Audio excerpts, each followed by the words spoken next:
All right, Dirty Sports 749. We are live on YouTube in 5, 4, 3. Welcome to the Dirty Sports Podcast. I am your host, Andy Ruther, coming to you live from Cincinnati, Ohio, with my co-host, live from the Jersey Shore, Joey No Chill Prano. Jim Tam Laundry. You know it's still a thing, right? Like it's back. What is the Jersey Shore? Yeah. It's a show. Yeah, like I MTV did brought not it. know that. I did Yeah, not know that. I thought that MTV was brought like it. 15 years old. It was, but they brought it back. Ah, Jersey grandparents. You know, I'm gonna start off with a quick gripe. We have zero originality in Hollywood. I'm just gonna say it. The bringing things back. Like I saw the new trailer for Ghostbusters, and I'm just saying, dude, Looks kind of good though. Does it? Kinda looks better than like we're gonna do it with women. I just, after all those years being in that town, and you see what I would argue a lot of creative and talented people, the notion that we can't do anything original, we have to refurbish it. There's tons of people with original ideas. There's also a ton of original things that come out. Just they don't make blockbuster movies originals because they don't want to take the chances of ever losing money. Well, there's a guy just run. It's pouring rain out. This is a guy just running by with no shirt on. Like, this is so Jersey. Guy just jogging by with no shirt. Like, bro, what are you trying to prove? It's dedicated. It's dedicated. It's like, I'm going to do it. I'm not going to bring a shirt. He's got that never stop mentality. I wonder how he would do in the Olympics if he was a gymnast. Well, yeah. Jumping right into it. Yeah. Let's do it. Let's jump right into the Simone Biles discussion because it's everywhere. Well, I think that, you bring up a great point, and this is the kind of thing that people just don't think about. And, we do a sports show, and we've been critical of athletes over the years. We're critical of certain guys' play and whatever, but like I've always said, I try to stay away from, saying, oh, this guy sucks or that guy, whatever, because they're all so better than anything. So, you said like, oh, I wonder how that guy would fare in the Olympics. He'll never go. He never had a chance. This is the guy who's out here at, 9 a.m. in the morning in a monsoon with no shirt on, running. He couldn't be more committed. He didn't sniff the Olympics for 1 second of his life. So it's kind of ridiculous how many people weigh in on like how they would deal with the pressure of being the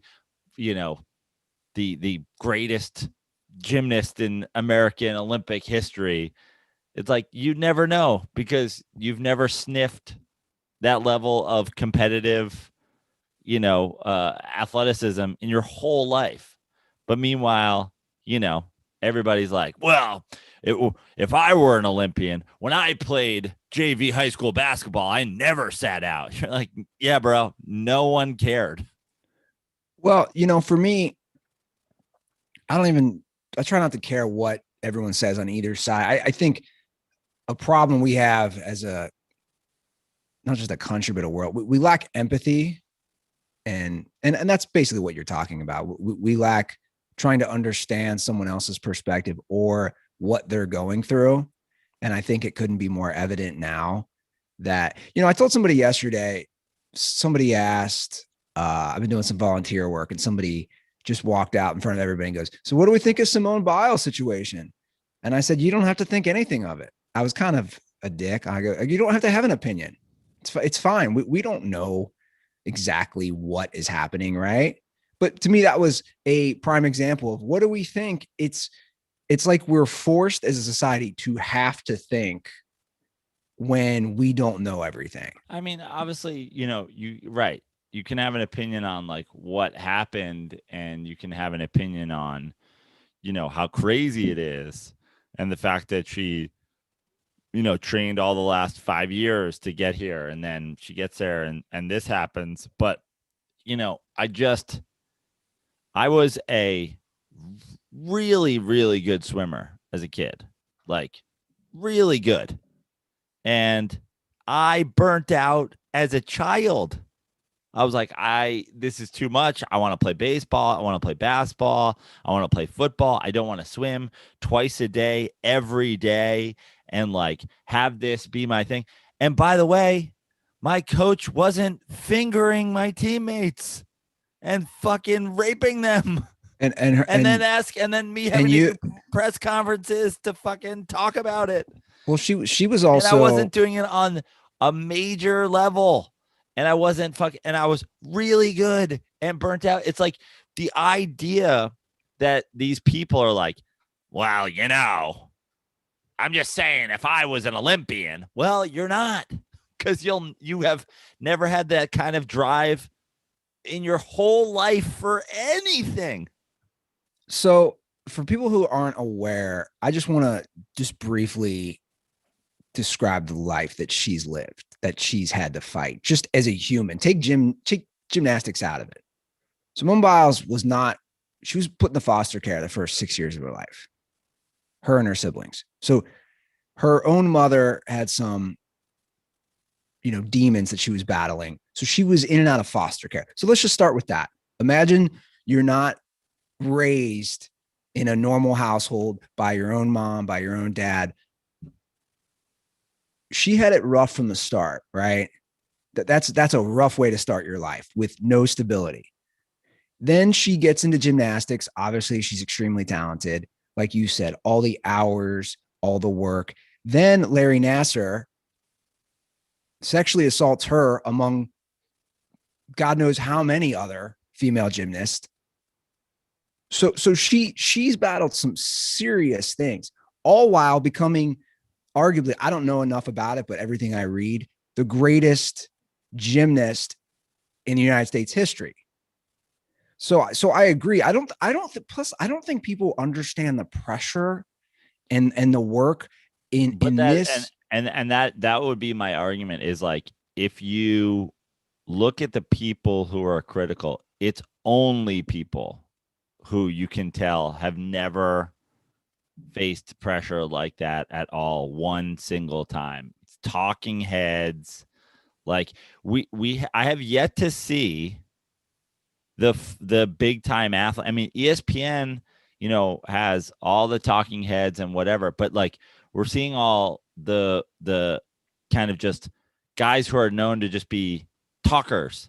Like, I haven't seen Shannon Sharp say this. I haven't seen, these guys who have made sacrifices their entire life to be athletes say anything yet, because they all know, like, we obviously had a great situation where the greatest Olympian ever, and arguably the greatest, individual athlete in the history of the planet, Michael Phelps, is at the Olympics.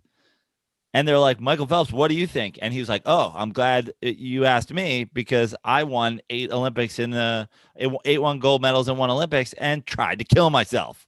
Like, this shit is difficult. And I think, again, I don't know because I haven't experienced it either. I think when you have an individual sport and such a concentrated sport like gymnastics, I feel like the pressure is even higher, because you can get hurt in other sports, but when you mess up and you're on the beam and you're doing flips and you're doing twists, there could be serious repercussions. And that's basically what came out also, right? Is that she has the gymnastics version of the yips, where Correct. She has the spinsies or the flippies or whatever, and she has lost track of herself in the air. Like, what the fuck? Are you kidding me? So I'm around this somewhat. My niece has been doing gymnastics since she's 5. And I mean, serious. She's 9. she does it this summer. She was doing it, she's in a program, and I know it's not cheap. I mean, it's a very specialized program. She goes 3 hours a week, 3 hours, 3 times a week. Imagine that at 9. And she's competing nationally, and she competes. I mean, it's serious. And I know just from seeing in my own family, and obviously she's not an Olympian, and that's whole next level. But my point is, I see the specialized training for a young child. Now imagine doing that, like you said, your whole life, and to the degree of pressure that none of us really know, with someone who also had a really rough upbringing as far as where she was placed in this world to start. So the idea that she's not a competitor, and I don't know if I've really seen that, but I think I want to keep that in mind too, is it's absurd. I have seen that. I have seen the people say Michael would never, Kobe would never. That's absurd. Well, it's absurd because Michael quit basketball for 2 times for being mentally and physically exhausted. Sure. And Kobe Bryant's dead because the dude couldn't handle traffic. So, like, we all have the things. Well, I mean, I don't, that might be a stretch. I don't know. Is it a stretch? The dude regularly helicoptered his whole career from Orange County to Los Angeles. Every other single athlete in LA drives their car, deals with what we all deal with in LA, massive traffic. Kobe Bryant refused for the better part of his 20-year career to deal with traffic. He refused to deal with traffic to go to his, daughter's Sunday morning basketball game. And he took risks involved with that because he refused to deal with traffic. And he's dead because of it. I mean, you might be an oversimplification, but it's fucking true. We've heard the story for years. Kobe Bryant taking a helicopter from OC to Staples. He doesn't do traffic. He likes to get there early. Well, post-career, he kept on the same thing, and he, took him and his daughter and their teammates, skip traffic, going to the Valley. Well, again, I think people could debate that, and you're obviously fair to make those points, but I agree with the overall point that this idea that pressure in these athletes.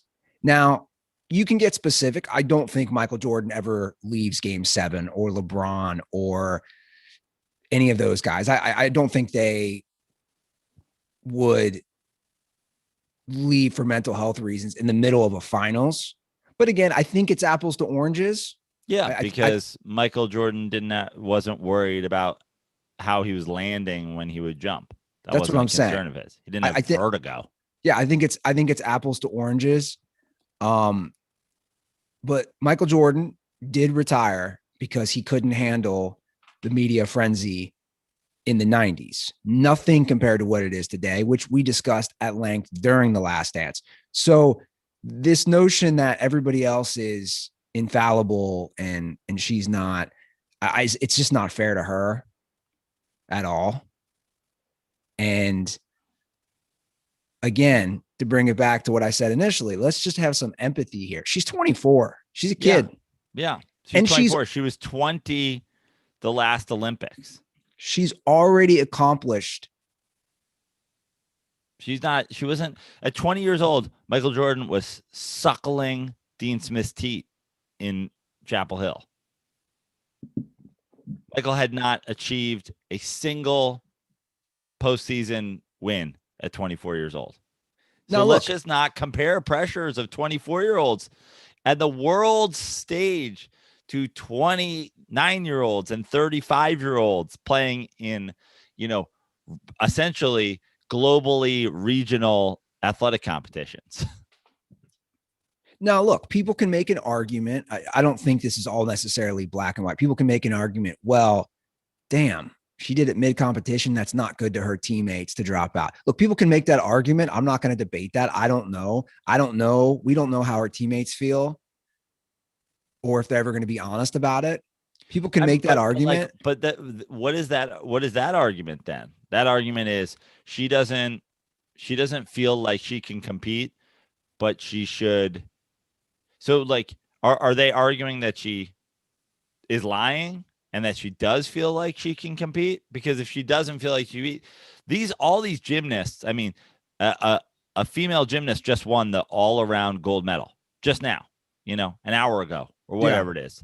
Like the United States gymnastics team tends to be pretty good on a year to year basis. Sure. Are we arguing that they needed her at not her best to win? I mean, they still took a silver.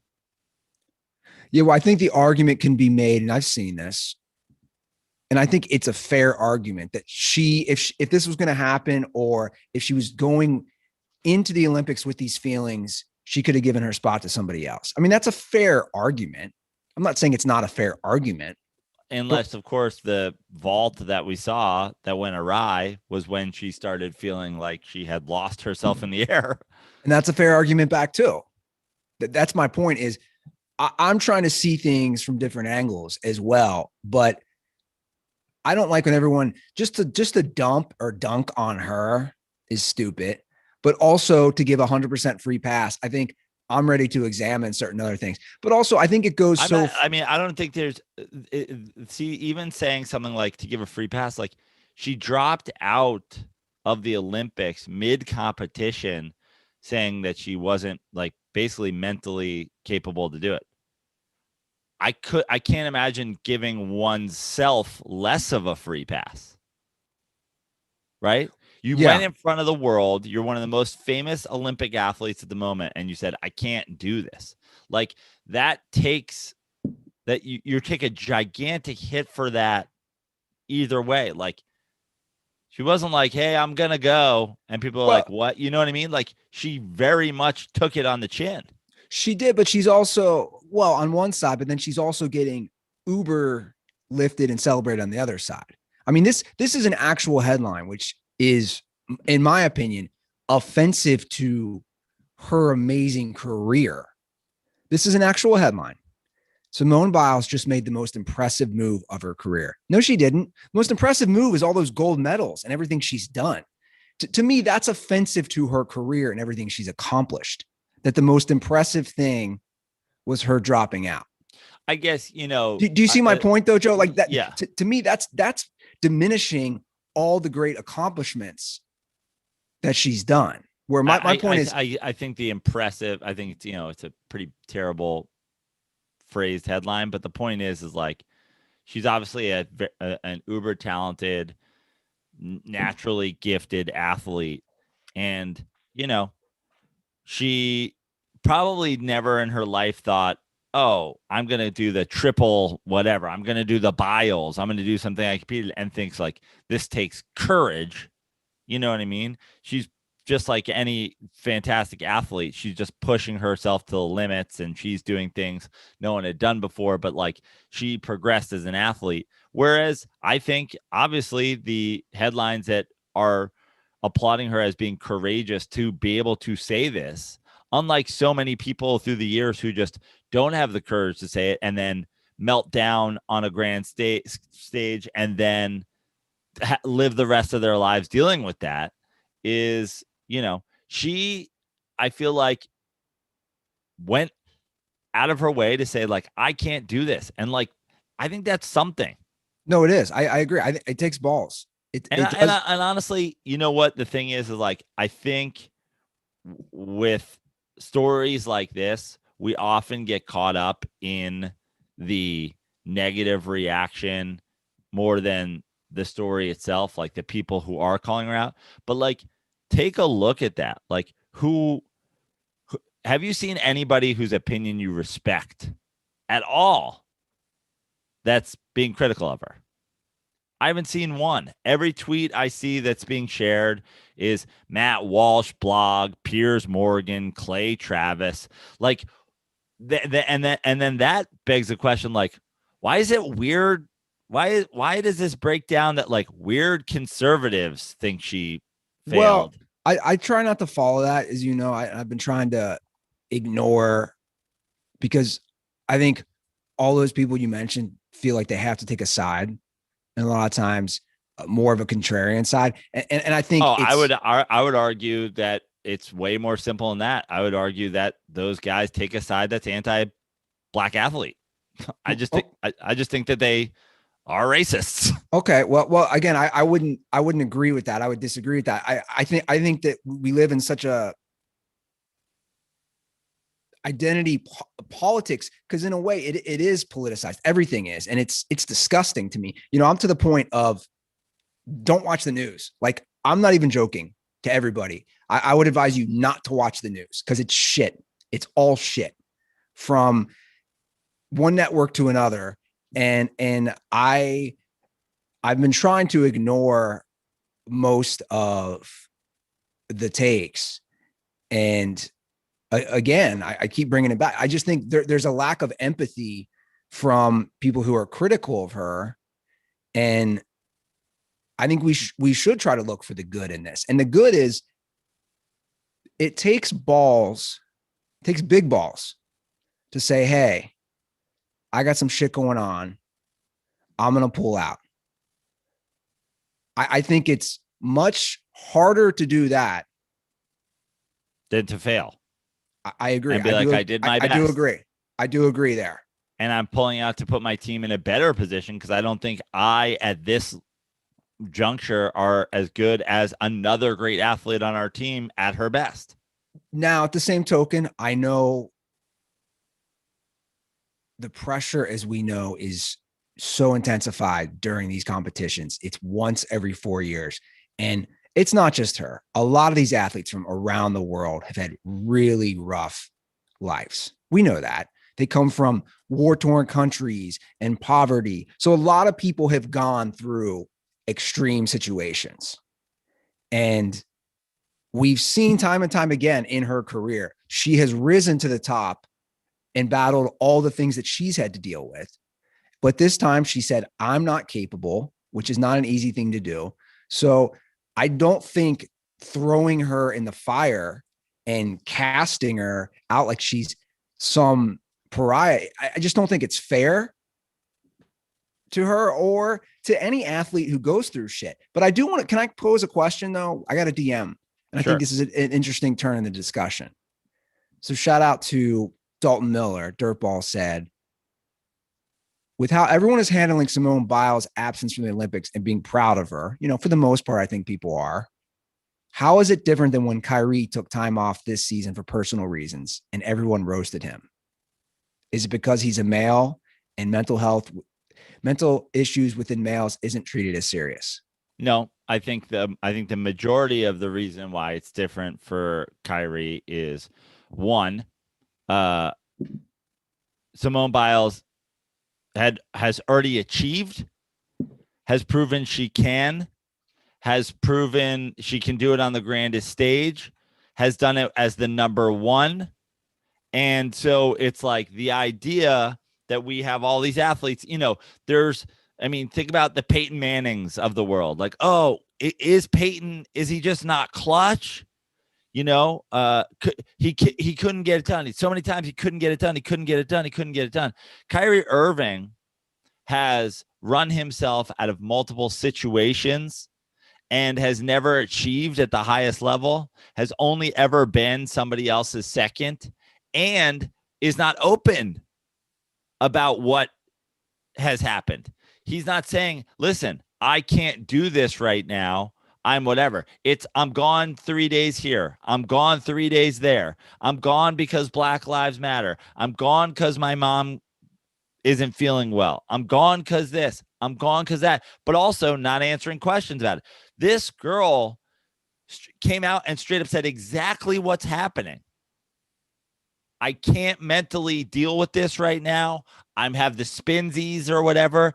I can't do it. Kyrie is just gone. Steve Nash doesn't have an answer. His teammates don't have an answer. No one has an answer. He did the exact opposite of what Simone Biles did. Everybody's saying what courage it took her to come out in front of the entire world when the pressure's on and say, I can't do this. as opposed to Kyrie, who's in the middle of the regular season, disappears with no explanation at all. Multiple times.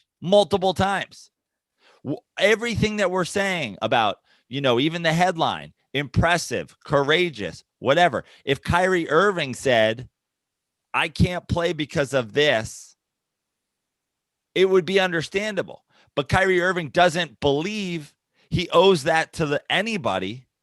He believes he can just come and go as he pleases with actually no explanations to his teammates or coaches when he has achieved nothing on her level. So somebody who literally has achieved so much, they don't have to answer to anybody, answered to everybody. And somebody who hasn't achieved anything, answered to nobody. Yeah, I agree. I'm not saying he didn't achieve anything in getting to the NBA and being great, but he's not been a leader ever in the history of his team. And he continues to do that when he takes these things. He leaves and we still don't know why. If he had explained himself and said, I am dealing with this and I cannot play.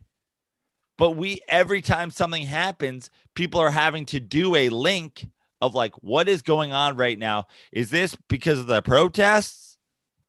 Is this because of a China thing? I heard his mom might be sick. He doesn't believe he owes the answer to anybody.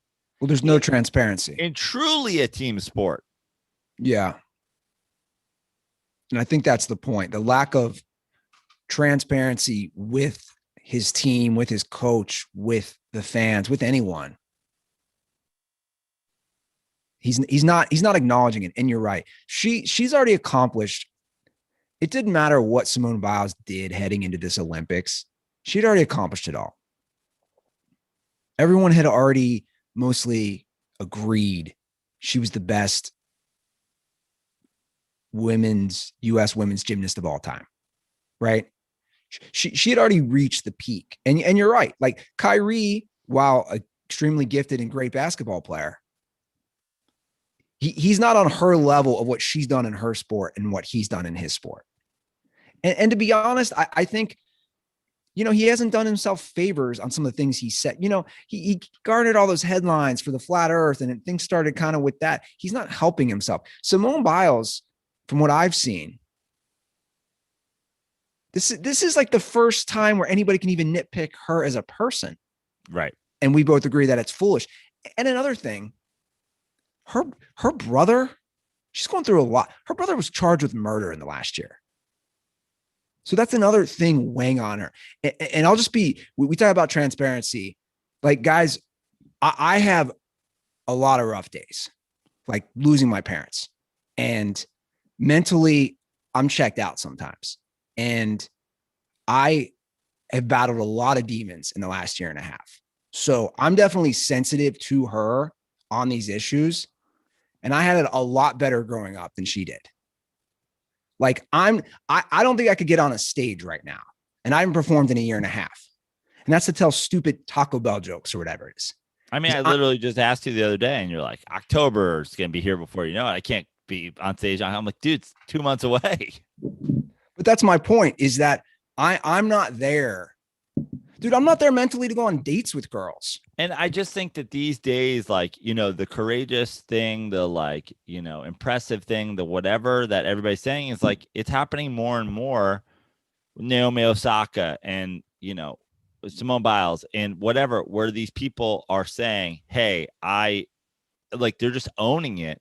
And the thing in the past has always been, we don't talk about that. We don't, recognize it. We don't shine a light on it. And now, I mean, through the years, look at the amount of athletes that have had, weird endings, and because they don't do this stuff. And I mean, listen, like everybody can say the wokeness, the pussification, the whatever. And it's like, I don't like, it's such a cliche thing to say, like, you're a pussy because you're like open about your feelings. It's so fucking dumb. Yeah, no, I agree. And again, and listen, here's the other thing, and we've talked about it for a while, and I think we can move on to other topics, but like, there's really I haven't seen a single person whose opinion I respect on this, a former athlete or a person who has like a, you know, an opinion show or an opinion, platform that I respect, that's taking a shot at her. Honestly, I think, the majority of this argument that people are having over this, one side is fueled by just, hate and racism. And the rest of us are just going like, oh, I don't think so. I think I think this is really tough. I think it's really tough to be like a famous athlete at 24 who has to work at flipping every day. And other people are like, fuck black girls. Well, again, we don't agree on that. I'm just going to say, I want to know if maybe you're seeing other people. Who are the non-conservative white guys who have attacked her? Look, so you just think that's a coincidence? What I think is that people want to get clicks and they want to take stances that they know are going to be controversial. I think I 100% agree with you, Andy, but I think the fact that outspoken conservative white guys are getting clicks by attacking a young black girl is because they're catering to their audience. But I don't want to. I don't. You know me. I don't like putting. I think putting those labels only divides us more. I 100% agree with you too. I think absolutely nothing divides us more. Like guys who speak to conservative white males being like, let's trash a 24-year-old black girl. I 100% agree with you. But again, I don't like, to me, race. I want to know, but that's now my point is you're just ignoring the fact of the matter. Unless you're like, no, look, here's this guy saying this. Here's this woman saying this about her. I see Matt Walsh, Ben Shapiro, Clay Travis, and Piers Morgan fueling one side of the debate. Well, you see people who have opinions. And again, I haven't even read or seen most of those people's opinions, nor do I necessarily care as much. I think these things do get politicized because then people on the left are going to push her up in a weird way. Like I read that Deadspin article, which again, to me is a reckless headline. It's a stupid headline to say the most impressive thing of her career is pulling out of a tournament. No, the most impressive thing is what she's done in her accomplishments within the sport. That is to me just as reckless to say the most impressive thing she's done is pull out as it is to say, oh, she's a pussy. She can't handle the pressure. They're both just reckless to me. One of them has positive reinforcements and one of them has negatives. And the impressive thing, while maybe, also clickbaity and also whatever, again, the thought of it is, what if some girl who's feeling this in the future goes like, she was praised for it, so now I can do that, as opposed to the opposite side where it's actually, again, I just think hateful.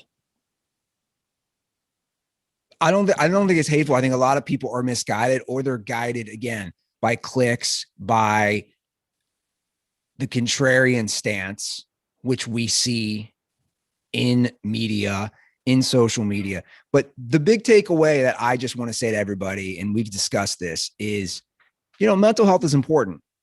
And all these issues, whether it's Simone Biles or listeners or ourselves, what we go through, it's important. And luckily we have something to help, Joe. We have our friends at Talkspace, which is a great app that prioritizes mental health, which, as we know, couldn't be more important, especially in the last year and a half, 2 years, however long the pandemic's been going on. And the stats don't lie. Over 50% of Americans struggle with their mental health. And I was just honest about it a few minutes ago. I struggle a lot right now, and I have my good days. I have my bad days, but luckily I have Talkspace as an app where I can speak with someone 24/7, over 1,000 licensed therapists.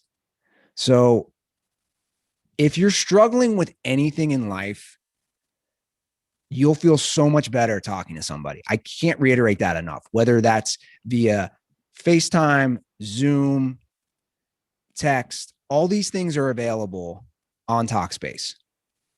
So Start feeling better with a single message. Match with a licensed therapist when you go to Talkspace.com and get $100 off your first month with promo code DIRTY. That's $100 off when you use promo code DIRTY at Talkspace.com. And all seriousness, guys, if you have anything that you want to talk to somebody about, this couldn't be an easier way to get started on that. And obviously, it's a great deal. The truth is, this stuff is not cheap. And to get $100 off your first month is a great benefit for you. And I know me personally, after I ever talk with somebody, I always feel better because you got to get it off your chest. And I think that's what Simone Biles did. And she's had things weigh on her. And I guarantee you, she feels better after getting it off her chest. Like you said, Joe, instead of just letting it perpetuate and then years down the line, it comes out, oh, I was a mess. All right. Let's, do you want to talk any more Olympics? Sure. I mean, I've been spotty at best in my viewing as I've been a bit of a nomad since I've been on the East Coast, but I have watched a bunch of the swimming, and that's really kind of it so far.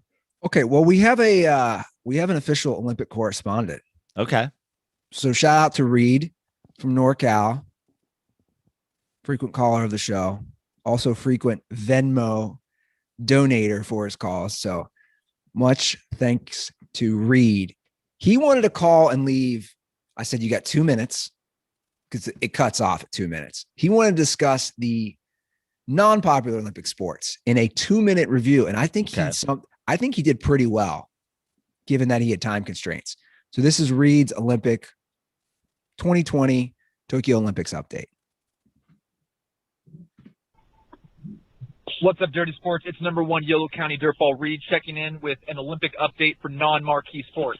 Here we go. Weightlifting. Guys, weightlifting is something you got to check out, especially now as the bigger weight classes are coming in. It's super cool watching people lift up massive amounts of weight. It's very primal, and you can't help but root for them when they're so excited after they make a lift. Shout out Hidlin Diaz of the Philippines for the first gold in their country's history.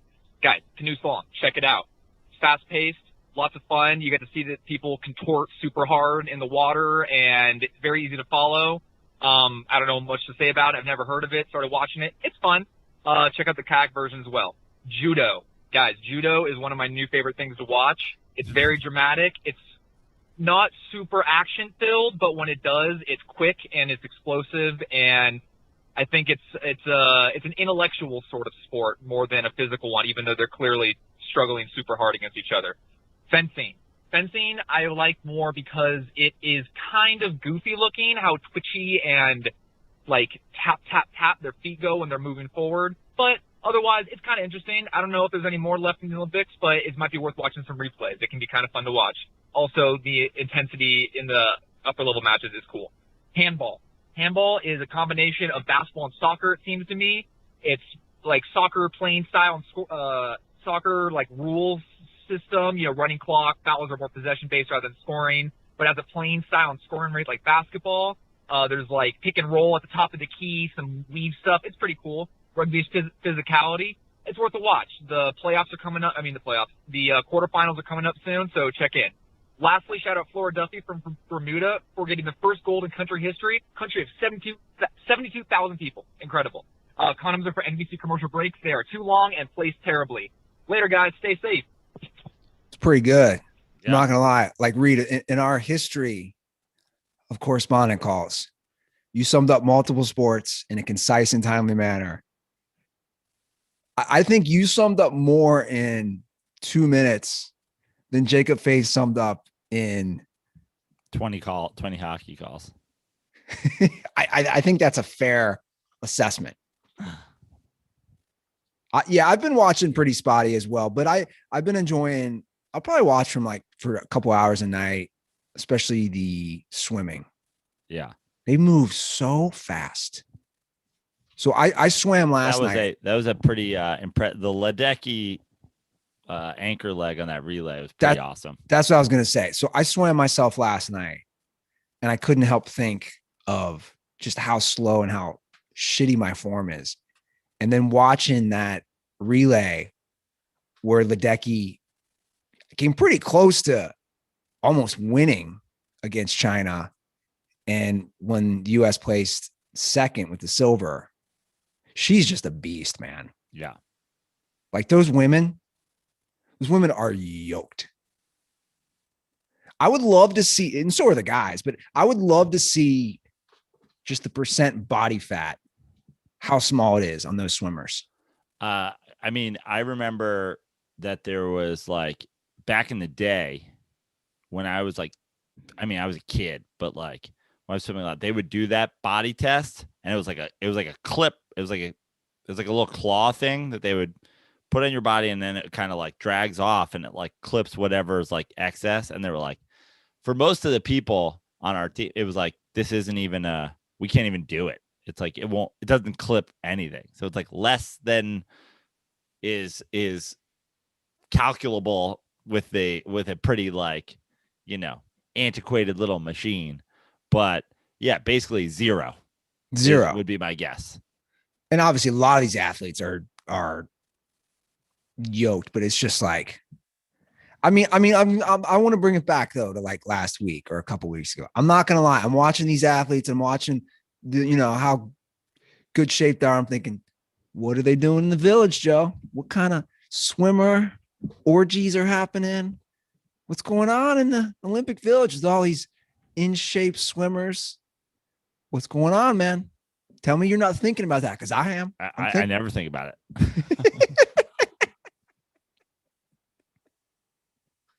Like, look at these athletes.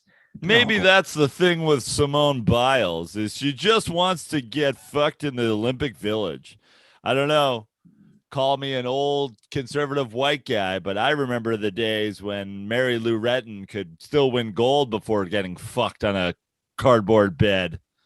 Like a real American. I don't think anybody would have that take.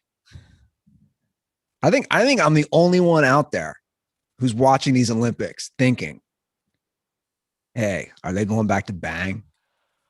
Probably not the only one, but I'm one of the few. But I look forward to watching more. Again, swimming, I've decided swimming might be my favorite. Oh, yeah. I mean, no doubt about it for me. Did you watch Katie Ledecky in the 1500? I did. I mean, that's a joke. She's ridiculous. It was amazing that what'd she lose? The 200? Yeah. But her split time in the relay would have won her the 200. Yeah. But when she did the 1500, which I think is 30 lengths, and that was the newest. Yep. They've never done that before for the women's. I mean, just to be in that shape. What you know what amazes me about the swimming, and then we'll move on, is I feel like they get out of the pool, they're not even out of breath. Yeah. You notice that? Well, on an event like the 1500, you know, it's all about the pace of it. You know what I mean? The guys are out of breath when they swim the 50 and the 100. You know, they go as hard as they absolutely can for 2 laps. They're out of breath. But yeah, the 1500, it's all about, you know, pacing it at the right speed and being like, the key is to never get out of breath. That's the key. I bet they pace like that back at the village. Yeah. Like, I'm going to bang for 3 hours. This is my 1500. Okay. Let's move on to the other big news since last episode. Aaron Rodgers. He's my back. Guy. He's back. He's got his long hair. He's got his man bun. He's got a few things going on. He had his first press conference yesterday. He got his NBA Jam office t-shirt. He's got his wraparound sunglasses. Living the life, man. I probably agree with almost everything he said from what I've seen. He was very honest in his press conference, at the same time critical of the Packers as an organization. And correct me if I'm wrong, but Aaron Rodgers basically said, look, I've been here this many years. I know I'm not an executive or in the front office, but I should have some sort of, not even say, but you guys should maybe listen to me more, or at least let me in on the conversations that we're doing with personnel. And he's earned that. He's a 3-time MVP. He's a Super Bowl champ. He's a Super Bowl MVP. He's arguably the best quarterback who's ever played. He's top 3, top 5, whatever you want to name it. That's a whole other discussion. But my point is, what he's achieved on the field and what he does to make players better, his opinion should matter. And people at his level on any team, I think opinions should matter. Well, listen, you're Aaron Rodgers. You have this whole drama with you're not reporting to camp, and do you want to trade and all these things. And we've talked about it before. I think the difficult part about this drama for, guys like us is it was very hard to understand what the hell he wanted. He wasn't open about that. And, but he absolutely has earned the right to say, I know what makes this team go. We won a Super Bowl. Every single person responsible for that Super Bowl is gone but me. So obviously you guys think that I am the, X factor. So glad we both agree that I'm the most important person to the success of this team. And I was named the most valuable player in all the sport 3 times. So it would be kind of dishonest not to act as though you're the most important player on the team. And obviously a big part of it still didn't answer what he wanted, but obviously a big part of him being disgruntled was the way he felt he was treated, the way he felt other veterans were treated, the way he felt like he wasn't, brought into the fold when they were making personnel decisions that, as he said, directly affect him. And I think that's totally reasonable. I mean, you look at, the Super Bowl champs, the Tampa Bay Bucks aren't a whole lot different in their Super Bowl winning season than they were the year before, 7-9 with Jameis Winston. But they were slightly different. And the slight difference is, we brought in Tom Brady's best friend. We brought in this wide receiver Tom Brady already tried to get on his team once before. Like every decision that was made that made the Bucks different from what they were the year before was Tom Brady's decision. Sure. And that's totally reasonable. You brought him in to win, and then he told you, here's what I need. And they're cutting, Aaron Rodgers' best friends, and they're letting guys go that he thinks would have made a difference to the team, and you're not consulting him. It's like this, the recipe is there. There's 5 guys in the league at any point who should get that consideration. He's been one for the last 10 years. Don't disrespect him by not doing it.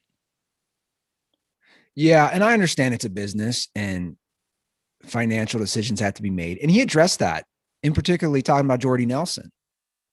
He said, I know Jordy made $9 million when he went to Oakland, but he did say he would take a reduced pay to stick with us.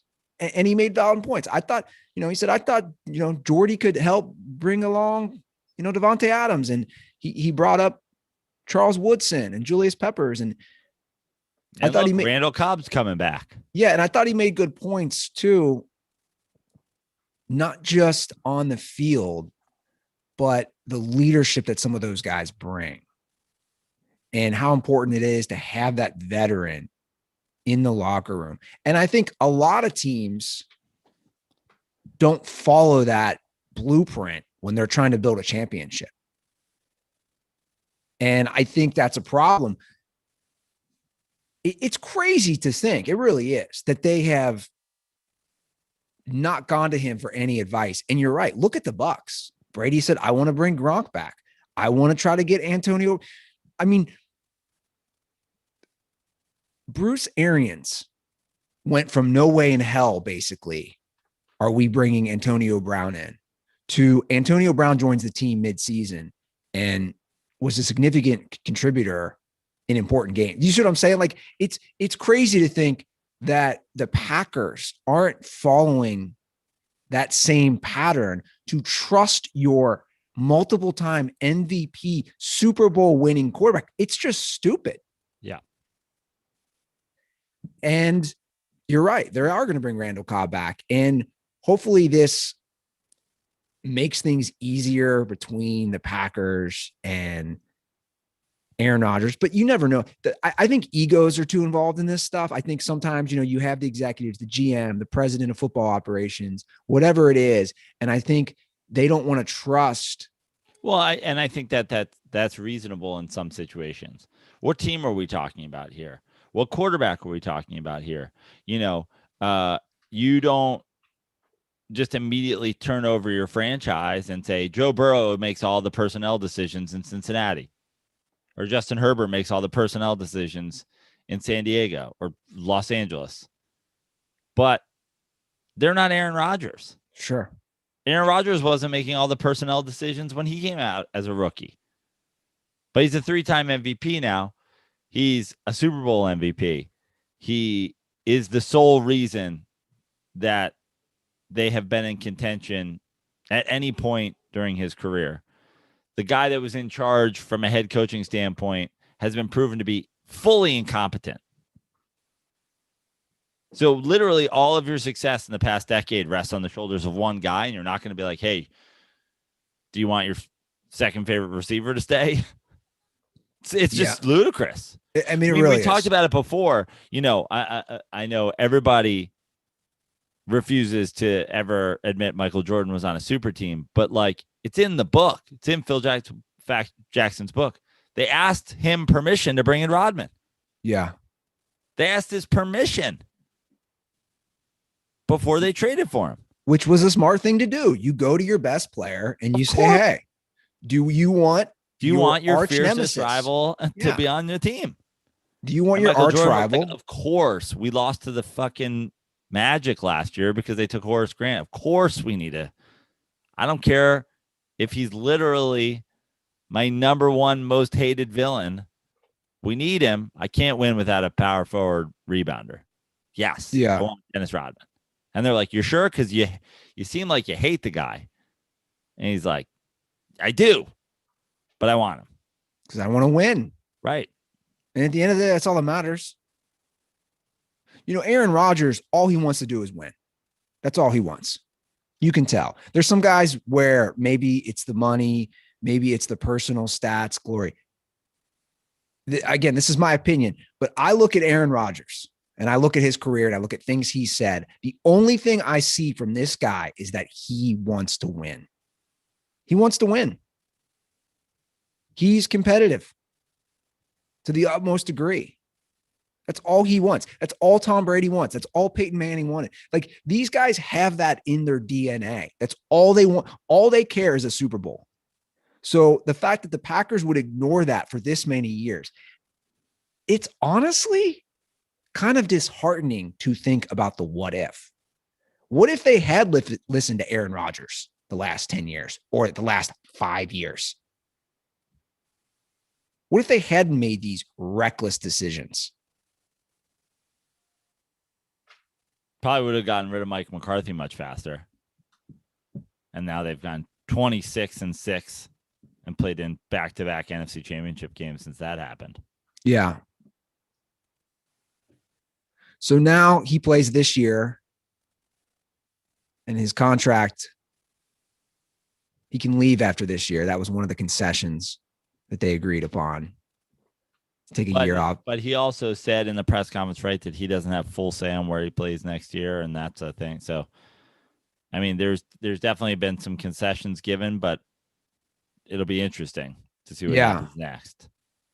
I don't think we're done with Aaron Rodgers-based drama.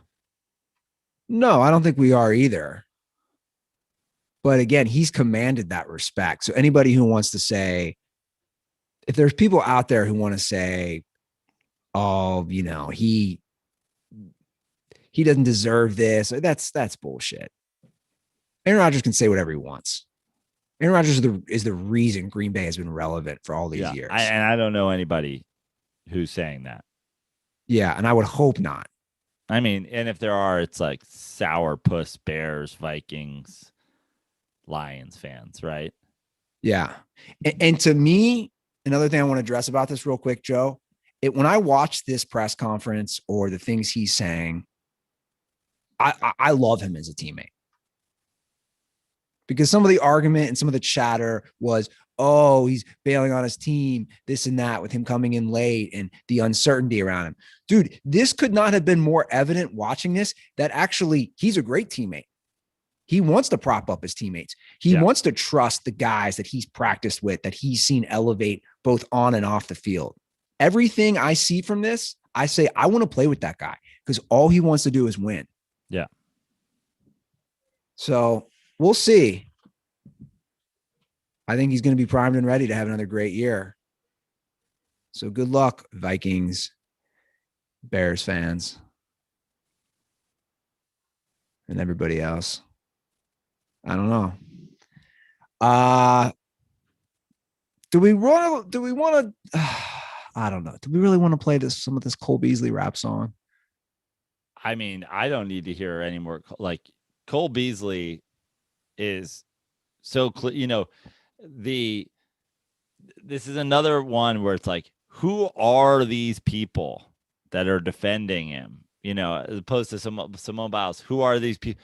The Venn diagram of people who think Cole Beasley are right and Simone Biles is wrong is a circle. But all the proof in the world, we've talked about this multiple times with Cole Beasley now. I've made my thoughts on vaccines very clear. And, you know, we talked about the whole LeBron vaccine thing. He didn't say anything. We talked, you know, the headline yesterday was Carson Wentz. It's a private decision. Going crazy. Oh, sorry. Right? Yeah. So Carson Wentz isn't saying one way or the other, you know, and Cole Beasley pretending that this is some health decision while constantly tweeting about it. Nonstop. Constantly putting statements out. Reading a statement that the Bills have to post where he has a mask on his butt chin. Like, not covering his nose. Like, now putting out a rap song about it. It's so very clear There's constant that he's distraction. making it his thing. Yeah, he is. And I said this last episode, I cut Cole Beasley. He's replaceable to me. We just talked about Aaron Rodgers. And I said, that's a guy I want to play with because he ultimately, his problem was that he wasn't involved and he had earned that.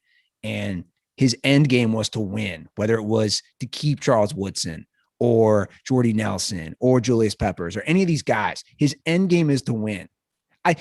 Cole Beasley's end game is self-promotion. He dropped a rap song about vaccines. Yeah. A rap song about vaccines.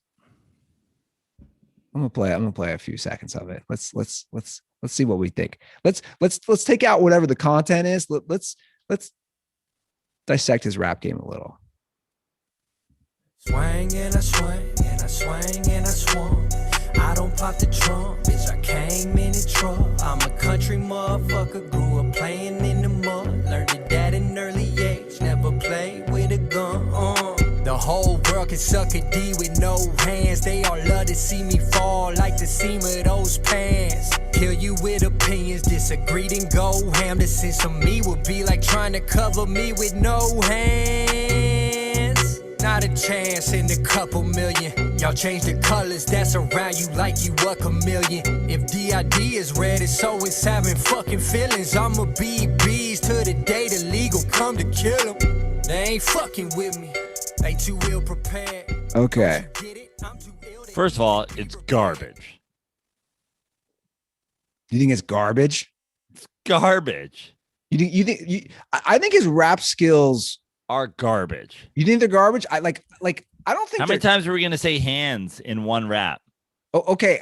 I'm basing this off other stuff I've heard from him. So I don't think his rap skills are no hands, trying to cover me with no hands. So much money. I got bands in my hands. Hands. We get it. You're a receiver, bro. I don't think his rap skills are terrible. I think they're terrible. You think they're terrible? Yeah. Had you heard other Cole Beasley stuff? Yeah, we played it on the show before. Okay, I didn't remember if we did. And also, you know what? Like Cole Beasley with the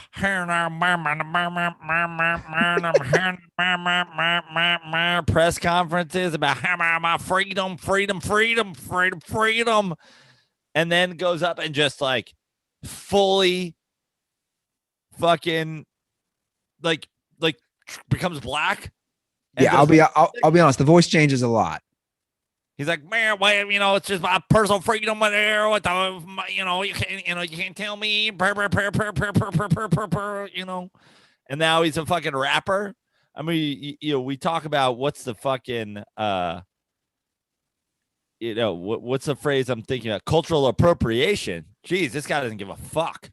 He's a redneck anti-vaxxer and rapper. Pick a fucking lane, bro. He claims he's not an anti-vaxxer. That's one of the things he claims. Well, he is. He's arguing with people online about how they shouldn't get vaxxed. He's an anti-vaxxer. I'm not saying whether he is or he isn't. I'm saying he claims he's not an anti-vaxxer. And I'm saying he absolutely is. It's the only thing people know about Cole Beasley at this point. Yeah, he's a distraction. I don't want him on my team. I don't want. I mean, to then go next level with a rap single, dude. Your 80 catches, 900 yards is nice, but it's not nice enough for this. I personally don't want it. Get out of here. I'll find another little white slot receiver.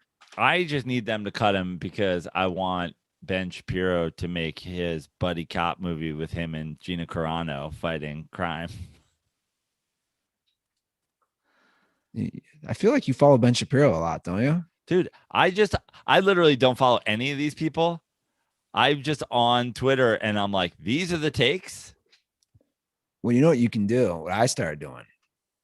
Anytime I see some trending bullshit or some shit that I'm just sick of, you can mute click on the like thing. You can click on the 3 dots and say this doesn't pertain to me. Right. So granted, I'm living in an echo chamber, but I try to force feed it with like mostly sports news or entertainment. But I have words muted, and like for some reason, like mute, I feel like mute doesn't work.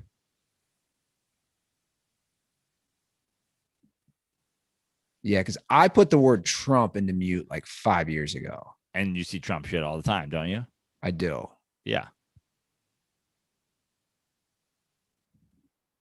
Yeah. I feel like muting of phrases does not work on Twitter. Then again, I don't know how you curate any of this stuff. Like how can Twitter possibly curate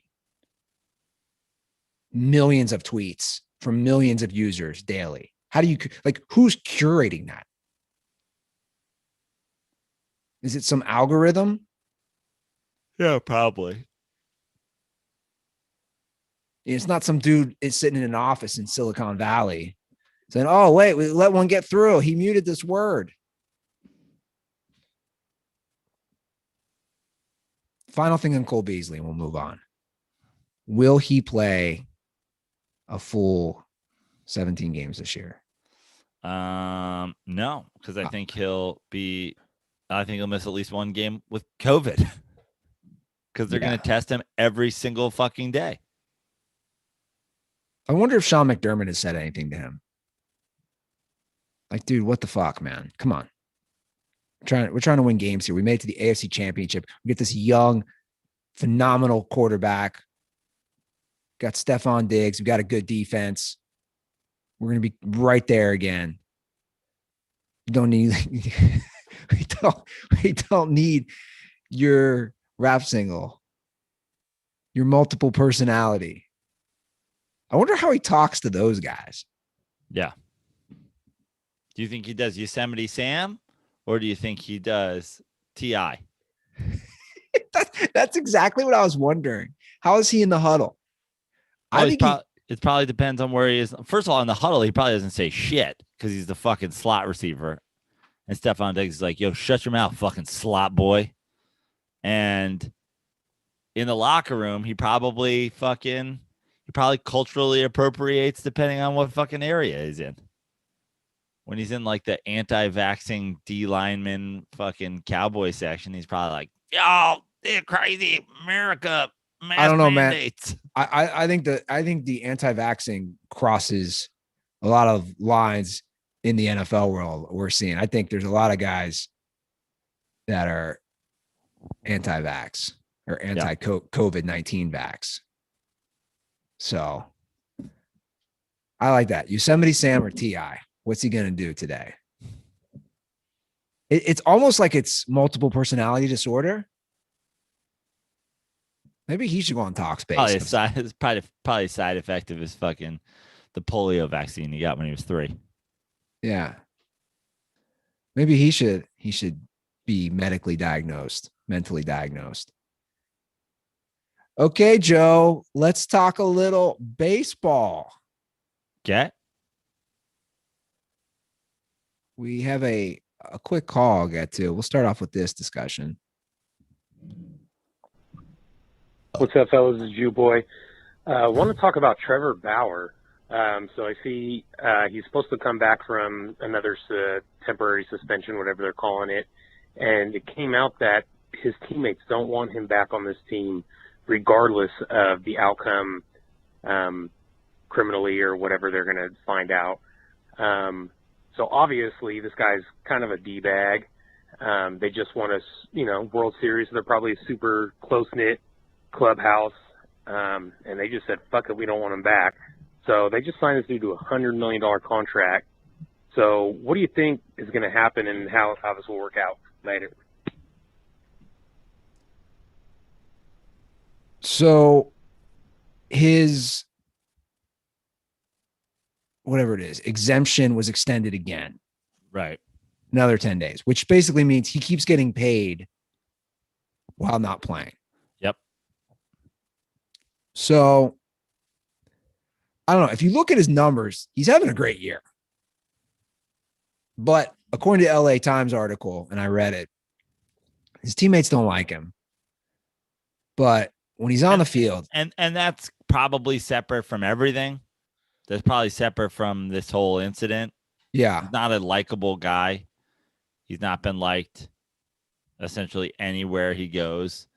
And the argument for Trevor Bauer, or I should say the argument against Trevor Bauer and people thinking about signing him is like, how good is he compared to the fucking shitstorm of YouTube and blah, blah, blah, and all the shit he brings with him.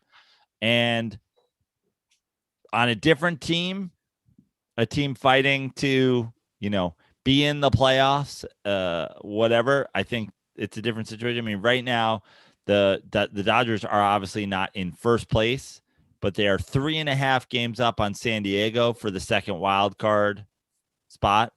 They're the leading wild card team. San Diego's 3.5 games behind them and holds a second spot. After San Diego, your Reds are 5 games back of San Diego. So they essentially have an 8.5 game playoff lead to get in. They're not worried about making the playoffs. He's not make or break for them. They won the World Series last year without him. Could they use him? Sure. But at what cost? Yeah, look, again, he was having a good year. No doubt about that. But what cost does that come with,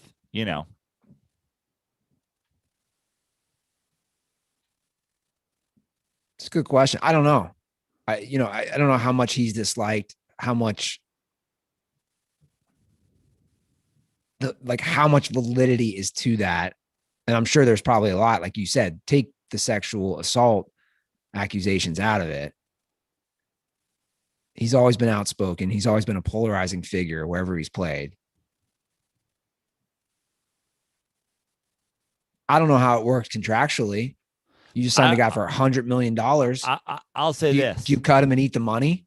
I don't think you can. I mean, I guess you could cut him and eat the money, but I don't think that's what they'll do because it's 3 years and it's $100 million. So may as well just like let him sit on the side and let it play out. But the other thing is I don't necessarily think we have heard the last of Trevor. Like, they're extending it 10 days at a time. I would say it's a coin flip right now whether or not he plays again for the Dodgers this year. Like, the people are like, well, we're not going to see him again this year. I'm not so certain of that. Yeah. I agree. Any big trade deadlines or any trades during the deadline that? I mean, it sounds like Gallo to the Yankees is happening, right? That's a big deal, especially in the Little League ballpark that is Yankee Stadium. And obviously my Mets are the Vegas favorites on like multiple players. They're Vegas favorites on Scherzer, Vegas favorites on Bryant. It'll be interesting to see what the Mets do. Yeah, one of the Cubs going to start dealing all these players. I don't know. Javi Baez is now on record saying if he becomes a free agent, he wants to play with Francisco Lindor. That's the weirdest. If I want to be a free agent, I want this request I've ever heard. I love it. Yeah. Well, we have a couple days. July 31st, correct? Correct. So the big trades are going to happen soon in the next 48 hours. Yep.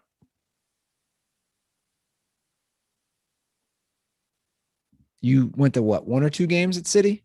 I went to a doubleheader, correct, on, what was that, Tuesday? Monday? What day did I go to that game? Monday. You come back Sunday? MLB trade deadline is Friday, July 30th at 4 p.m. Okay. So it's tomorrow afternoon? Yeah. Wow. You're not going to any more games, are you? We got like 30 hours. Probably not. Mets are here through this weekend.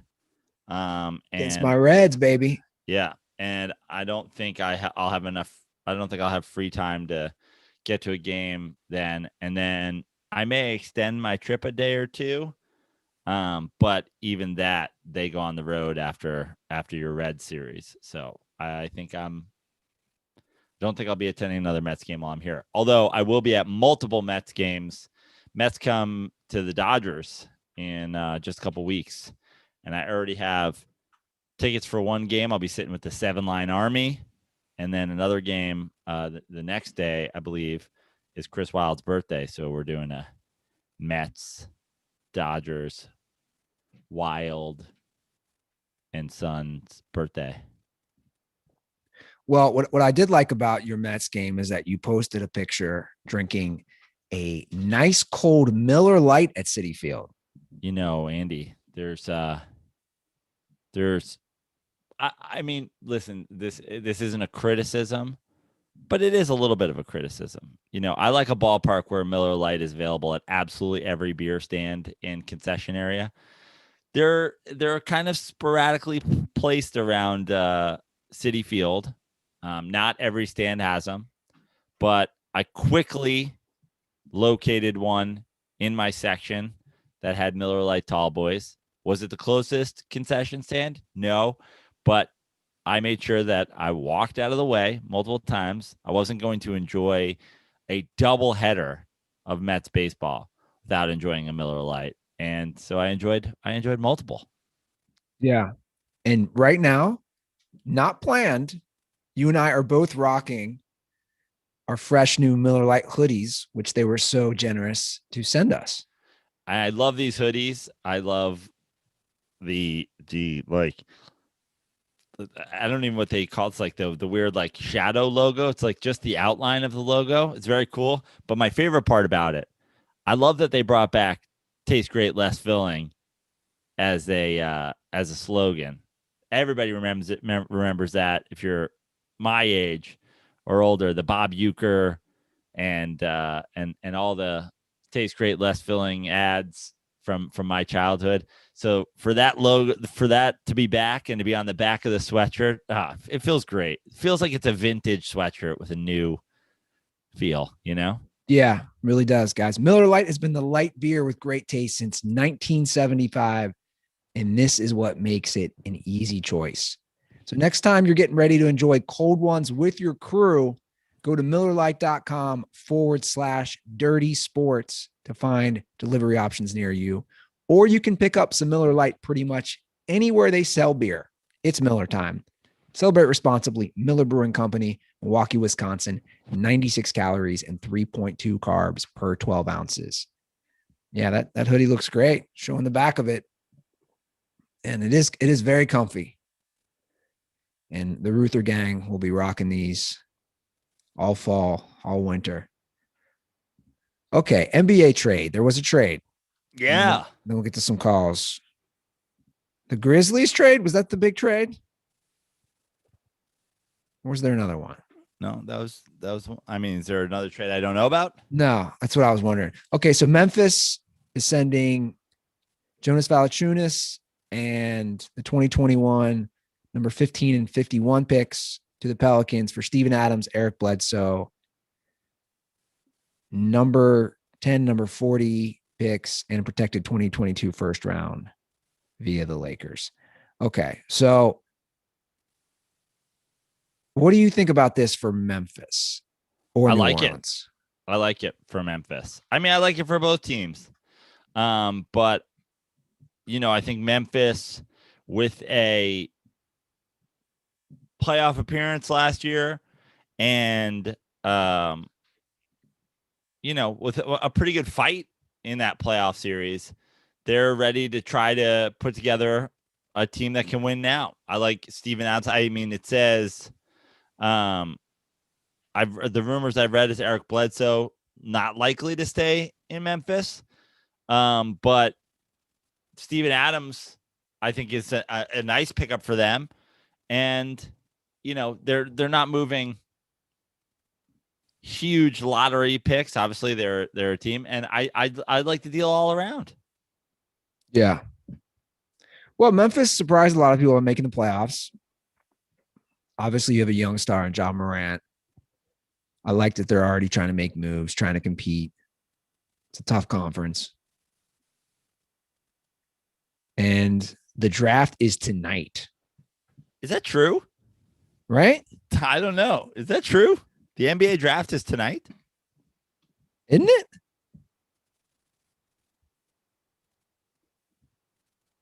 Let me see. Am I losing my mind? No, how is that an NBA draft?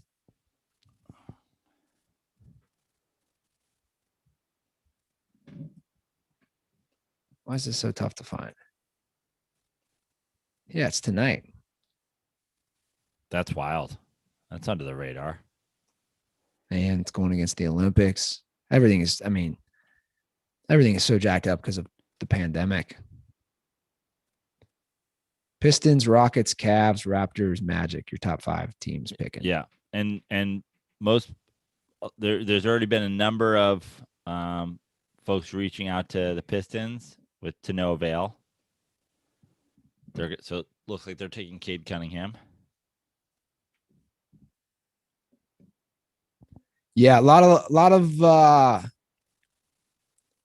dude, like with the Olympics and everything. Jeez, man. That's what I'm thinking. Really like snuck up on us with this NBA draft. That's what I'm thinking. That's what I was just gonna say. And the whole thing is like everything's off kilter. Like, remember July 1st used to be free agency? Yeah, they got to get back on schedule. Yeah, because now my brain's not wired for it anymore. Yeah, tonight's like one of those 2 TV nights. You got the draft on one TV, you got the Olympics on the other TV. I know. So I don't have much to add to the draft because I'm not prepared, to be honest. We both kind of discovered right now. I thought it was tonight. I mean, even if I was prepared, like I'm not much of a college basketball guy. So I watched the NBA draft and learned about all these guys. Really? You don't like college sports? I didn't gather that from last episode. No. Yeah. How's our vote going? Do we have a poll up? Has anybody put up a poll about whether we should stop talking about college sports entirely? Let me see.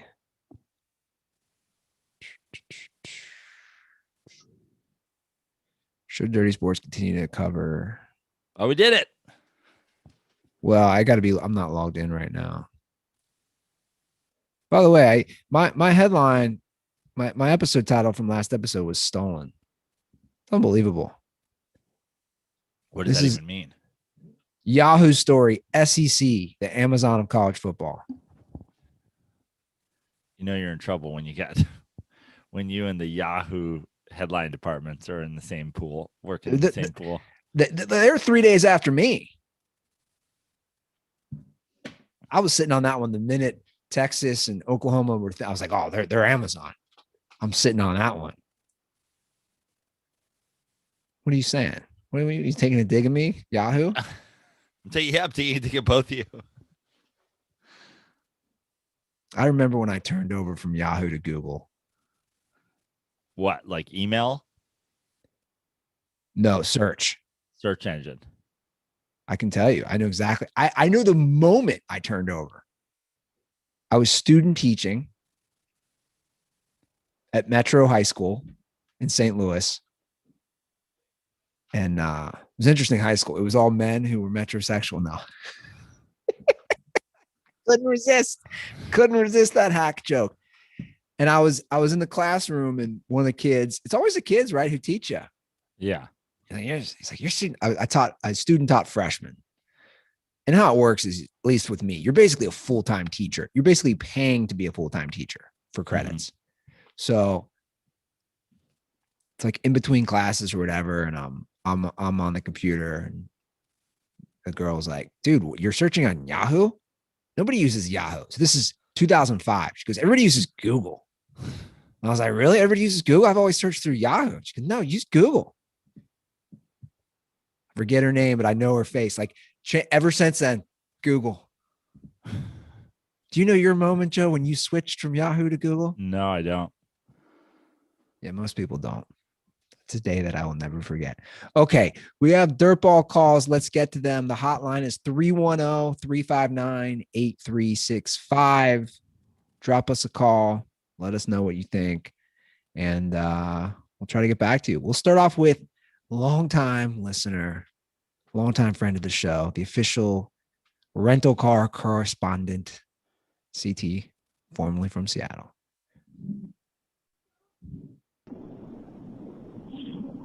Joe, Andy, CT, formerly from Seattle, lifelong Seattle Kraken fan, calling in. Got two questions. I'll try to make it quick. You guys talk about Deshaun Watson. What if, I don't recall I have ever thought of this happening before. What if he's playing and just decides to play purposely really, really shittily? Like he just purposely is throwing picks, purposely missing receivers. Wouldn't that be a way to lower his value in order to better leverage a trade? I mean, it doesn't make any sense as I'm saying it, but I think if I'm Deshaun Watson, that might be what I do. Because the Texans are going to start you. Just fucking play like shit. Do your best Jameis Winston impression. I can't think why that wouldn't work. Or, you get benched, and you get what you want, you get paid, and you don't have to play. Kind of, I don't know. I don't know what else you can do. He's a rapist anyway, allegedly. And then, more fun question. I've been watching a lot of Olympics. What random Olympic sport would you want to do? Not any of the main ones. No swimming. No water polo. Maybe water polo. Or like fencing, or ping pong, or speed walking. I got into women's street skating. That was pretty fun watching them. That's random. But what random sport would you want to do? CTL. I mean, that's a wild take. Well, it's a wild take because it's like I don't think the issue with Watson not getting traded right now is that his value is too high. I think it's the 24 rape accusations. And also, it reminds me of a great scene in what I think is maybe the most underrated sports movie of all time, Little Big League. And in Little Big League, he's got like the diva pitcher who is playing shitty on purpose.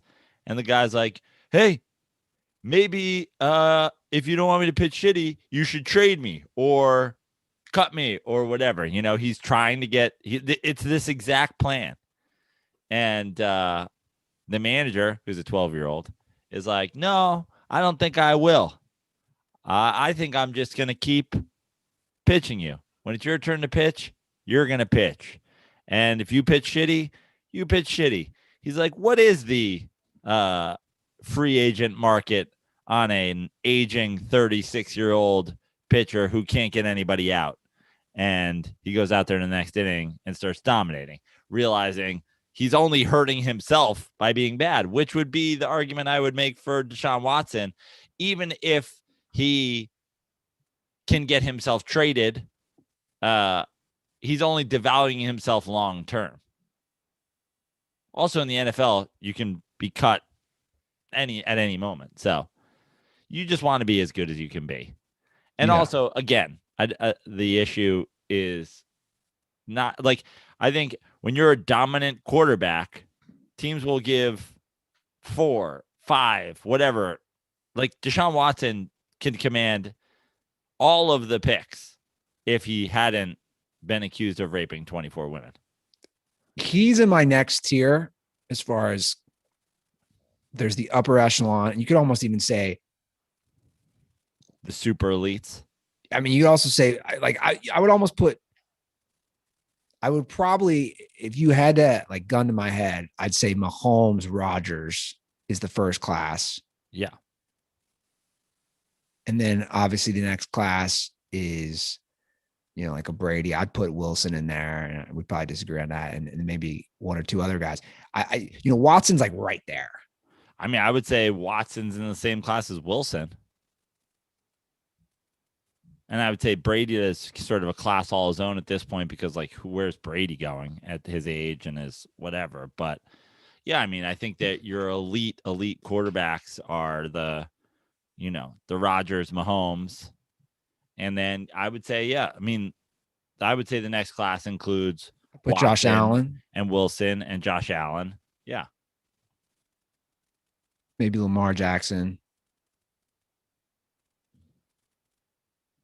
So he's that good. Yeah. You can't. Yeah. The idea that he's going to purposely play badly, I don't think it works. Olympic sport I'd love to be is table tennis, also known as ping pong. I mean, I know it's new and therefore technically like a rare Olympic sport, but I think being an Olympic surfer would be dope. Yeah. I was watching some of those highlights of the Chinese teams never lost. They've always won gold. At least the women. I don't know about the men. Dude, it is intense how good they are. I just think of Forrest Gump when I was watching it. Surfing would be cool. What's the surf? You know more about it. What's the surf like in Japan? I mean, there is good surf in Japan. Obviously, it's a collection of islands. So there's good surf there. Ding. I don't know how it is, like the conditions. So the one thing with surfing is summer's not the best time to surf. Ding. But you know, that's when the Olympics happen. So it is what it is. You don't get the greatest waves this time of year, but I'm certain that in the fall and in the winter, there's epic conditions in certain parts of Japan. I have a dream of making a Japan trip that includes surfing, snowboarding, maybe a little baseball. So maybe like a spring end of snowboarding season, early baseball season, get some cold weather surfing in, eat a bunch of sushi. You bringing Yoshi? No. I talked to him this week. Take a bullet train. I talked to him this week. Well, he's banned from Japan anyway. Right. So Yoshi is he's coming to Cincinnati, right? To work with Russell Peters, and he's hilarious. He's like, I go, man, I was looking because Russell Peters, because obviously he commands that. his tickets are like double what a normal show is Right.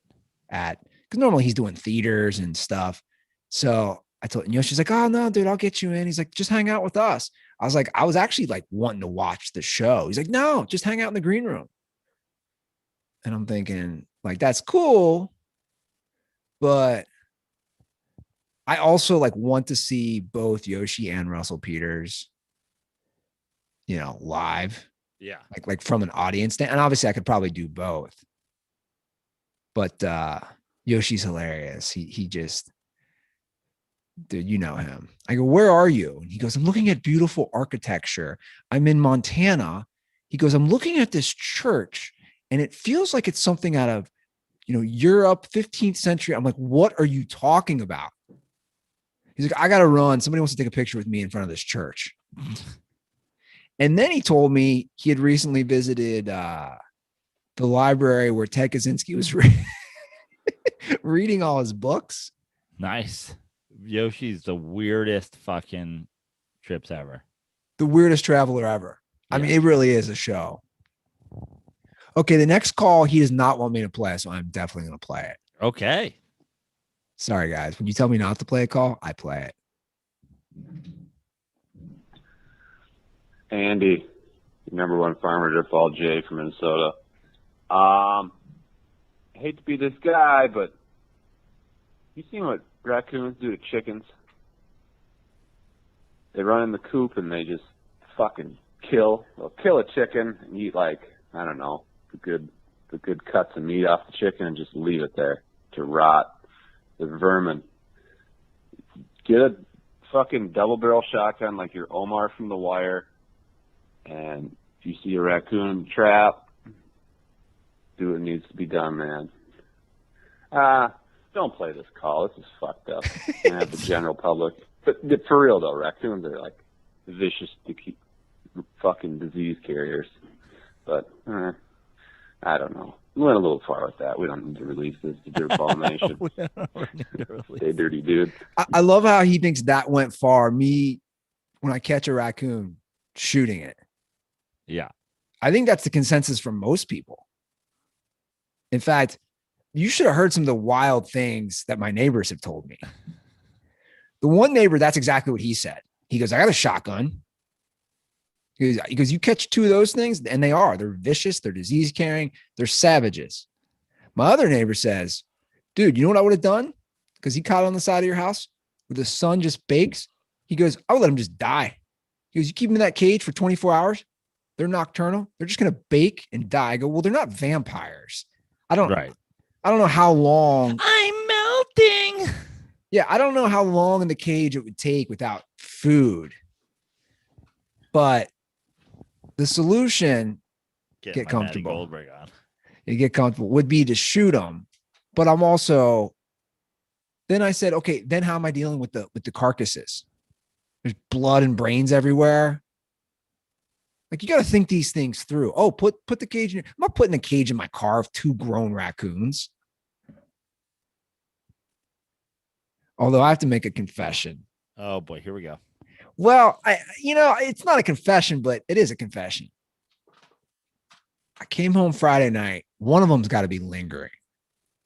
Because I came home Friday night and, there's two garage doors at the house. And of course, I opened the one to pull my car in. I was a little baked. And I accidentally opened the second one and thought I reclosed it, but I didn't. And I woke up the next day and the recycling bin was knocked over. Some other things were knocked over. Clearly there had been something in there, and I know it was the raccoon. Mm-hmm. He came back. Luckily, nothing else was jacked up, but he was back because I was an idiot and stoned and forgot to close the garage door. I think they're lurking. Maybe I should get a gun. Just to kill raccoons. I mean, there's a lot of methods here. Couldn't you just fill a garbage can with water and drop the cage in the water, drown them? That's also what my neighbor recommended. Fill a garbage can full of water. I'm the only one in the neighborhood who doesn't drown the chipmunks when they catch them. So I'm humane. I'm the only one who lets them out in the park Everyone else drowns them. I'm not that big of a savage yet. Quick groundhog update. Still on the loose. I know everyone cares.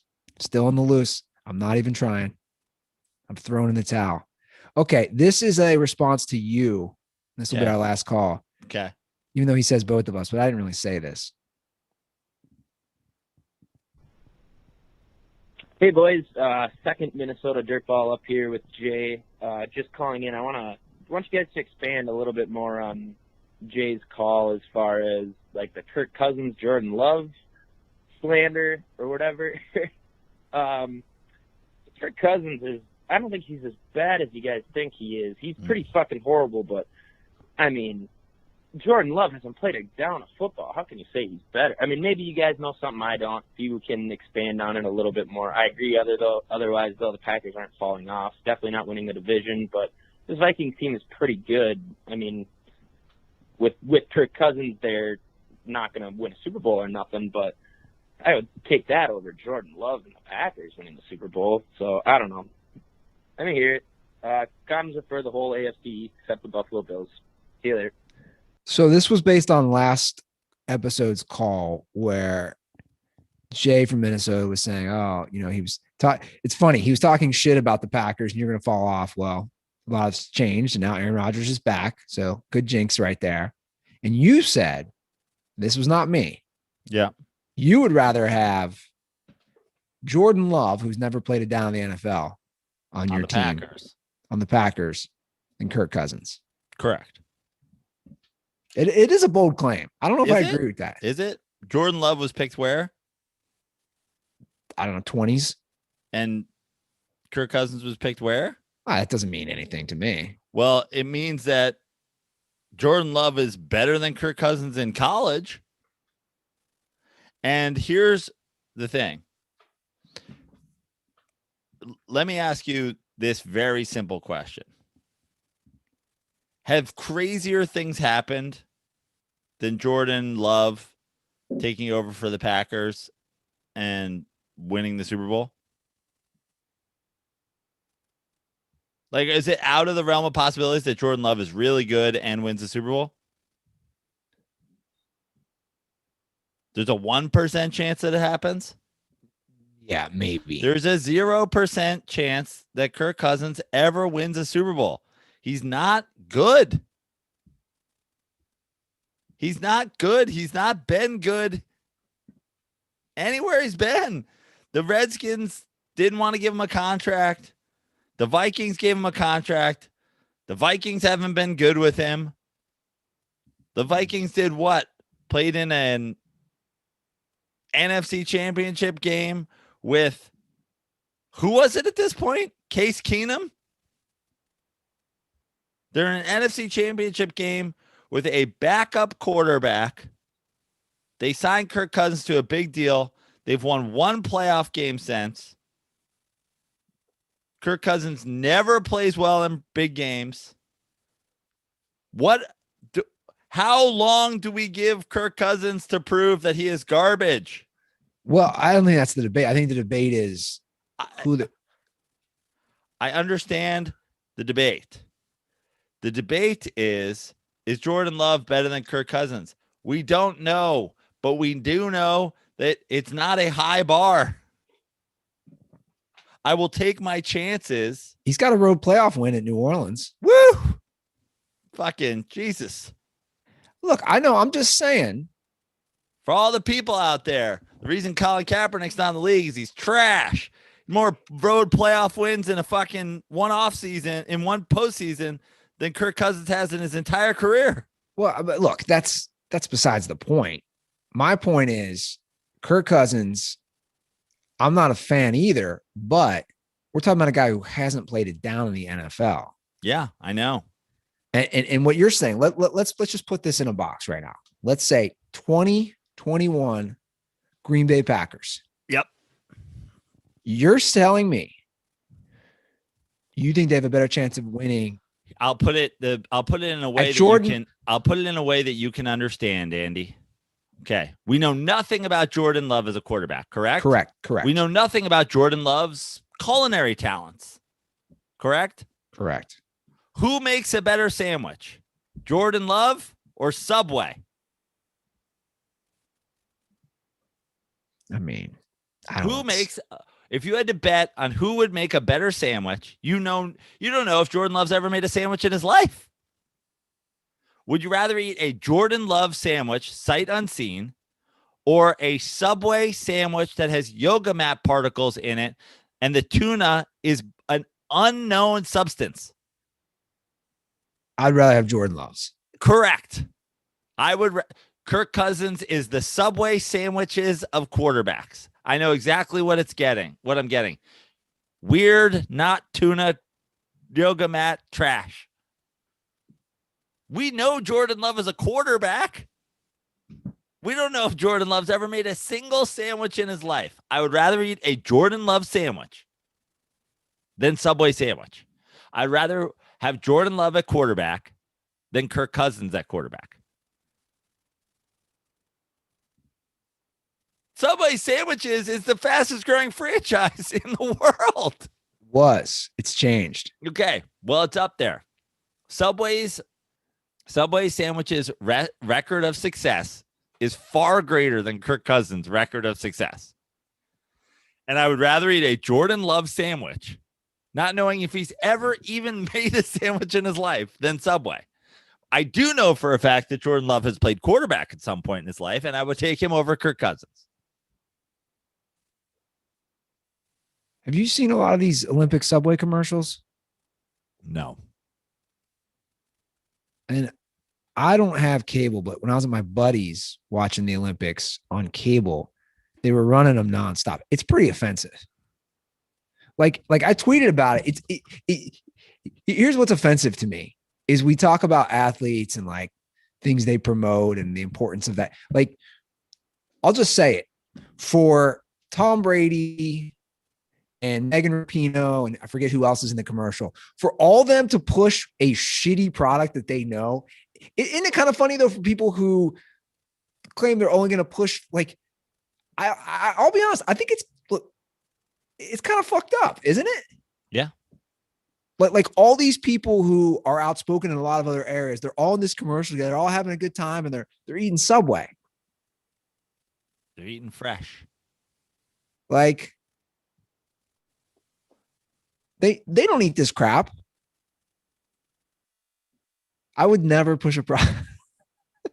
All right, I'll stop. Say I would never push a product I don't believe. Look, I get they're trying to get paid, but I don't know. Kirk Cousins, the Subway sandwiches of quarterbacks. I knew you were gonna double down on that. We're really gonna make this title a Kirk Cousins title. Like, I mean, imagine that. Imagine like you go over, to one of your friends' house tomorrow, and they're like, "Hey, man, we can go get Subway, or I could just like throw something together from the refrigerator." You'd be like, "Yeah, let's do the fridge thing. What do you have in that refrigerator?" You don't even know what's in the refrigerator. It's like, yeah, Subway is so bad. Yeah, that's what I'm saying. So bad. You know what you're getting, and you know it's not good. That's Kirk Cousins. I would rather go Jordan Love I'm in a random town. I've never heard. It's a one-off sandwich spot. I've never heard of it. It's on Uber Eats, but it's that or Subway. Fuck it. I'll take my chances. Like, people will judge someone based on politics or who they vote for. I honestly would put this, it wouldn't be in. I put it at the top of my list. If you willingly went to Subway, like, as far as judging someone, I'm going to judge you when there's so many better sandwich options. Watch. We're going to get an inquiry about sponsoring a sponsorship with Subway. We couldn't do it. We couldn't do it. No, we couldn't. We couldn't. I'm just saying, like, all these athletes, they're all pushing it. JJ Watt, the Watt brothers, Deion Sanders. The Watt brothers. Well, if the Watts are involved, it must be good. JJ Watt's like, every day I go out in my backyard and take a monster truck tire and knock it over like 1,000 times. After I'm done, guy from Subway comes up, sweeps up the rubber particles and puts them in the bread. So gross. So gross. 310-359-8365. That's the hotline. Thank you for the podcast reviews. Again, I'm getting koozies out this week, probably tomorrow. So if you leave a podcast review, drop a Twitter or Instagram handle so I can reach out to you, get your address, and get you 2 free Dirty Sports koozies. Follow us on social at The Dirty Sports for Twitter and IG. Follow me on social media at Joe Prano everywhere except for on Twitter at Fix Your Life. Go to joeprano.com. I have shows this Saturday in New York City at the Stand, and always adding shows to my list. So if you are wondering if I'm coming somewhere near you, you can always check my calendar at joeprano.com. If you're in the New Orleans, Louisiana area, I will remind you that I will be there the first weekend of October 1st and October 2nd, 2 shows every night. And October 3rd, Giants at Saints. So if you ever needed a reason to make your way to New Orleans, how about football and comedy and food and Bourbon Street and Jameis Winston interceptions? Exactly. Oh, man. Might have to get those. I intercepted this shirt from Jameis Winston. Would you rather Jordan Love or Jameis Winston?